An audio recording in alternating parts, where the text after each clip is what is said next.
Call for help. A mother and son trapped in their car after driving into a sinkhole. And just when they thought it couldn't get any worse, it did. The road swallowing their car with them in it, driving down a dark road in rural Illinois.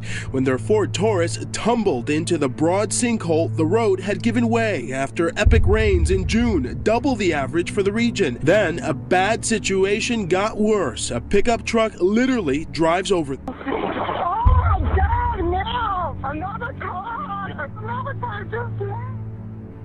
New stretch of storms from Nebraska to Maine targeting 65 million people.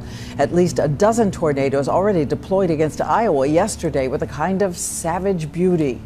Bold lightning strikes in Wyoming from the clouds overhead to the city below. Even the storm chaser who captured this twister admits he was caught off guard. If I hadn't been there and seen it with my own eyes, I would have thought that it would have been a fairly strange event just because the storms weren't expected to be that large. In North Dakota, hail. While Utah and California could use more rain to battle blazes. Outside of San Francisco, more than 6,000 acres have already burned. A super typhoon threatening to cause major damage is heading for Japan this morning. A photo taken from space, take a look at this, reveals just how big Typhoon Naguri is. As Lucy Kraft reports, the giant storm is already thrashing an island chain. Just look at the video, it says it all, slamming into Japan this morning. Typhoon Naguri is being called the region's most powerful storm in decades. Normally bustling with beachgoers and golfers, Okinawa has been rendered a ghost town. Concrete signs and trees were toppled. Wooden homes collapsed. So far, one person has died and over a dozen injuries have been reported. Japan invests heavily in typhoon protection, but this one was off the charts. It's a sight not often seen on the shores of Oahu. Fish by the thousands washing up on the south and west shores. Viewers alerted us of the small dead fish. Beachgoers we talked to say they've never seen such a phenomenon. We wanted to know how rare this is and what could have killed them. The same type of fish and the same size dead on numerous beaches. Very concerned, because it's an unusual type of occurrence. When I shared the picture with him this morning, he was expressing some concerns too, like, wow, what's going on? But what are they doing washing up here, and why now? Something is wrong. Our top story tonight, to say this has been an unusual beginning to the summer would be an understatement. That's right. Like so many residents, the National Weather Service is also amazed by the rainfall totals that have been recorded up to now. The July total so far is the fourth highest ever for the month, and there are still 23 days remaining. Well, a mysterious fireball lit up the Melbourne sky late last night, sparking an awful lot of social media discussion. Here it is right here.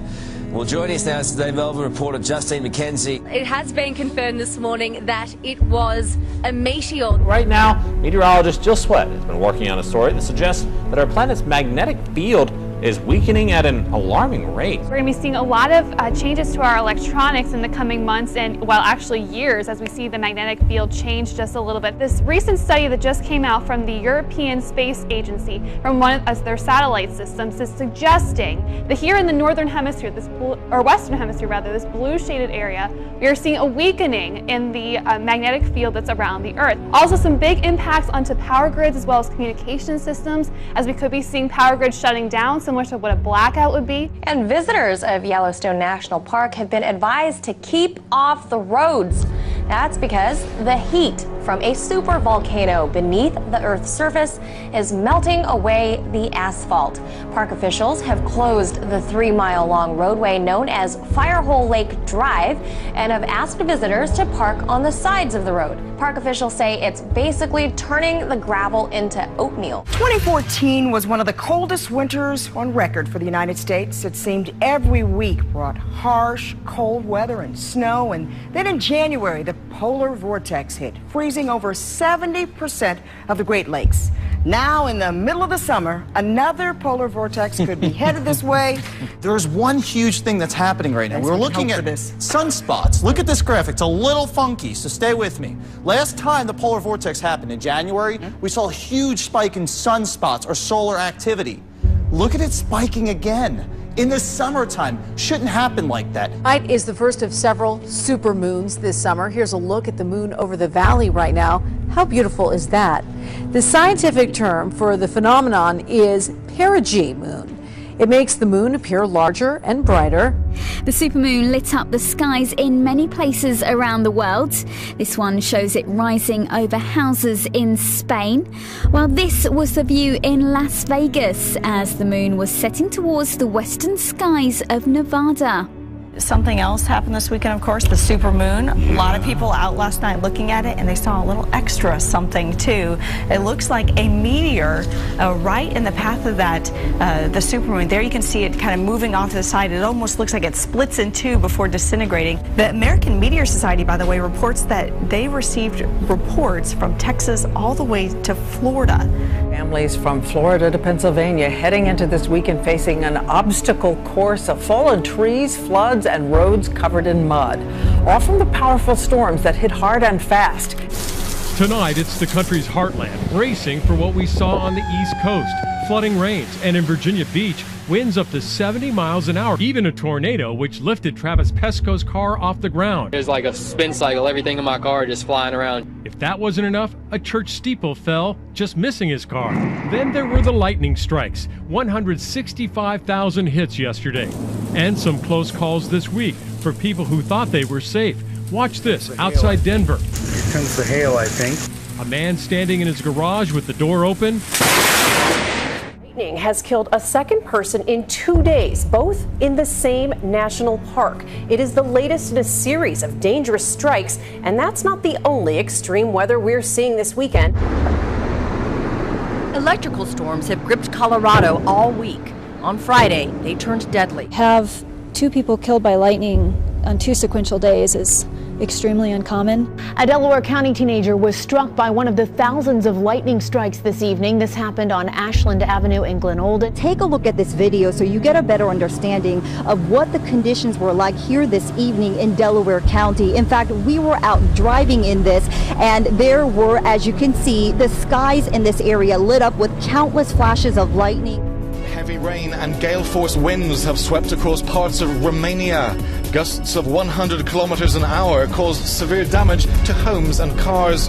Many families were left with no electricity. A yellow code alert for heavy rain has been issued for much of the weekend in the north of Romania.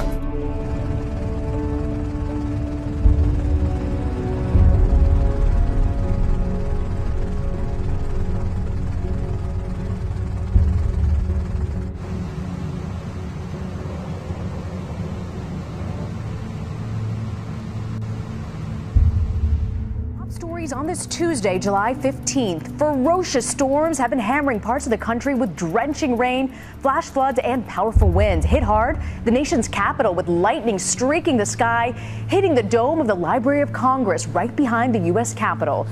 Overseas, Russia has also been seeing extreme weather. Beachgoers in Siberia, can you believe it? Siberia had to scramble for cover during a surprise hailstorm. The storm blew up suddenly in 100-degree weather, catching bathers completely unprepared. 2 deaths are blamed on this storm system. And a growing mystery overseas, scientists are being sent to Siberia to figure out what caused this massive hole to open. It's 260 feet wide. Authorities have ruled out a meteor for now. Melted ice or a natural gas explosion are the leading theories. That hole is 260 feet wide, and nobody knows exactly how deep that thing is. Look at that. It just goes down and down and down and down, and it's a dark hole. It's still a mystery as to what caused it. Even stranger, the area of Russia where the crater is said to have formed is ominously called the end of Earth. Some incredible video this morning out of North Carolina where a meteor was seen flashing across the sky. A software developer captured this on his cell phone Thursday night while driving in Raleigh, and it was spotted across several states, including Pennsylvania, Delaware, and New Jersey. And we see it right there off in the left-hand corner. A state of emergency tonight in parts of Washington state where several wildfires continue burning out of control, including one that has prompted evacuations and already burned about 100 homes in its path. This is a ghost town torn apart by the fiercest wildfire officials here have ever seen. Fire itself is only growing. Fueled by whipping winds, soaring temperatures, and bone-dry conditions, the so-called Carlton Complex fire started with lightning and overnight exploded from 28 square miles to nearly 300 square miles. 1,000 households were ordered to evacuate, including the entire town of Pateros. We know at least 100 homes burned Major highways into the area are still shut down. Thousands are without power and water. And Brian, this is just one of dozens of fires burning in the West right now. This is a firestorm beyond human imagination, and we need more assets. You see this from the University of North Dakota, parking lots and roads full of water, to what is now the largest wildfire in Washington state's history. A dangerous dichotomy of record flames and record flooding across the nation. Durham, North Carolina, flooding in a flash. 3 inches of rain falling in just 3 hours. Abandoned cars drowning in the oppressive waters. In North Dakota, ferocious winds up to 80 miles per hour slicing across the state. Beginning tonight with some rare and some strange activity around the Monterey Bay. It's attracted the attention of marine biologists, the locals, and, well, even some lucky tourists. First we saw like one, and then we saw a little farther on one, and then you go another 50 feet and it was a blanket of dead fish. That blanket stretched for a quarter mile and was about 5 feet wide in some spots. It looks like a factory that dumped all of its fish. Never seen anything like it. After seeing the pictures of the dead fish, some people online speculated that the fish may have died because of radiation. We spoke with several experts who dismissed that idea. This morning, a Florida neighborhood being very closely watched because a giant sinkhole is there right now. It actually forced families out of their homes. Look at these pictures, folks. The sinkhole opened up Saturday evening in the Gulf Coast town of Spring Hill, just north of Tampa.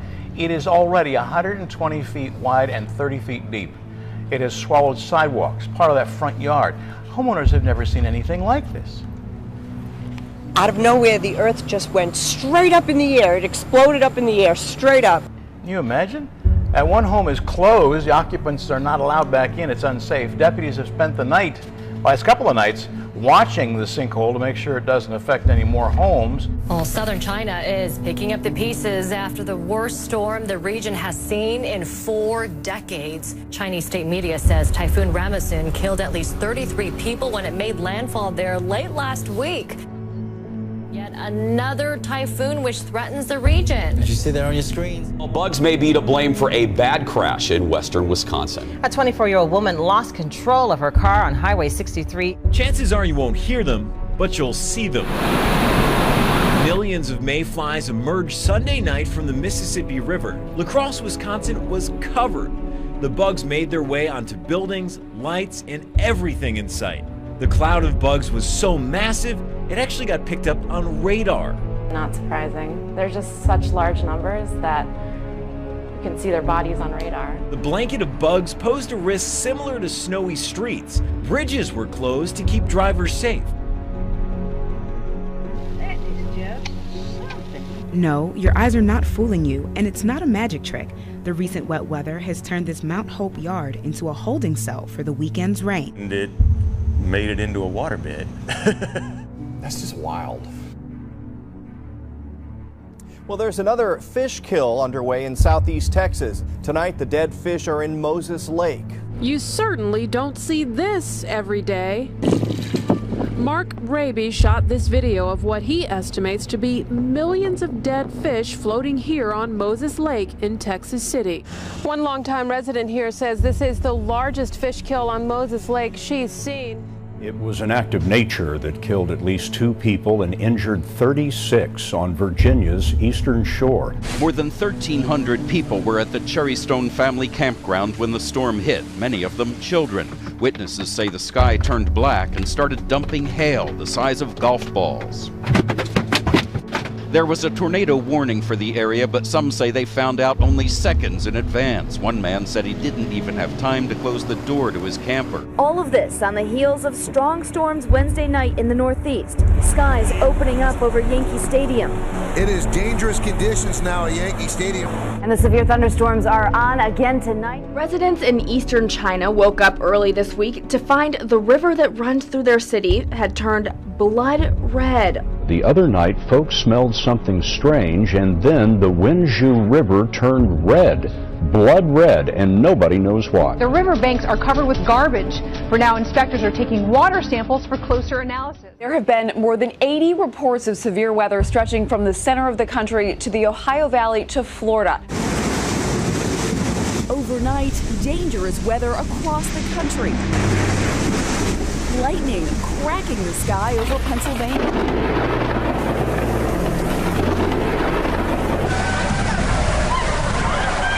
Buckets of rain delaying a Pittsburgh music festival. More than 26,000 people in Kentucky left with only bolts of lightning to illuminate their homes after the power went out. And in Phoenix, lightning and dust storms whipping up the desert. Rare tornado touching down near Boston. You see the aftermath there in the suburb of Revere this morning. That's heading this way, isn't it? Slicing across Colorado, swirling with dirt. 3 reported tornadoes just outside Denver. A tornado has been sighted at the airport. Take shelter immediately. People inside Denver's airport running for cover. In Nevada, water became the enemy. Flash flooding dropping more than 2 inches per hour in spots, filling the streets with debris and black mud from a burn scar. Just outside Boston, Massachusetts, a powerful EF2 tornado, winds up to 120 miles per hour. Oh my God, look at those trees. This, the view outside Revere High School. They all broke! Look at the trees! They all broke! Flipping cars, littering streets with chunks of buildings. It was just unbelievable, like in Massachusetts, this happening. It is the first tornado ever confirmed in that county. And now we take you to the startling lightning strike out west, right on the beach in Southern California. It sounded like a sonic boom. A rare lightning storm hit Venice Beach Sunday, killing 1 man and injuring more than a dozen others. There was a big flash of light. Beachgoers said this kind of weather never happens here. I haven't ever seen in LA something that close. It literally knocked me off my chair. At least 3 lightning strikes jolting Catalina Island, setting off a wildfire, knocking out power, and leaving 1 golfer injured. New at 6, dead fish by the thousands, and as of right now, there is no cause. You can see some of the fish from this video. Dead carp have been washing ashore for 2 weeks. The fish are washing up in the Horicon Marsh, Lake Sinisippi, and the Rock River. They're sick. They're obviously infected with something. If you're in an area where dead fish are accumulating, it might be best just to stay out of the water. Jeremy Fletcher uses his phone to take pictures of the countryside, even in his lunch hour. But it was while he was taking an evening stroll on the seashore at Snettisham in Norfolk that he noticed a godlike figure staring back at him from the clouds. Divine proof, maybe? After the first 2 or 3, I looked at what I had on my phone, and I couldn't believe the image that was on there. It was so clearly a face in the sky looking straight back at me.